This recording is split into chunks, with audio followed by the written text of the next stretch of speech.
Mabait, masipag at mapagmahal na kapatid at anak. Ganito isinilarawan ng kanyang kaanak ang 26 na taong gulang na OFW sa Riyadh, Saudi Arabia na si Aljun Andrade. Palakaibigan daw si Aljun na ang tanging pangarap ay maiahon sa hirap ang kanyang magulang at mga kapatid na nasa Aklan. Pero ang malakas at masiglang si Aljun comatose ngayon at halos di na makilala sa isang pagamutan sa Saudi.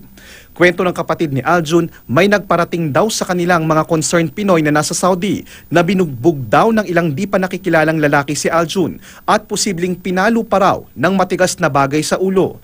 Duguan at nakahandusay sa kalsada nang matagpuan si Aljun sa Saudi. Hanggang ngayon, palaisipan pa rin daw sa pamilya ni Aljun kung sino ang gumawa nito sa kanya. Sabi ni Doc, yung kapatid mo, magigising siya, pero matatagalan lang kasi meron nga blood yung ulo niya.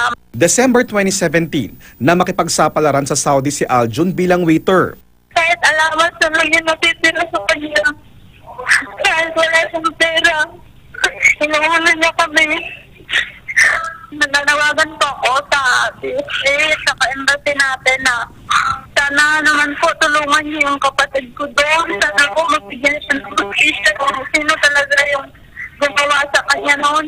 Ayon sa Philippine Embassy sa Riyadh, nakikipag-ugnayan na raw sila sa Saudi Police at hinihintay ang resulta ng investigasyon nila roon.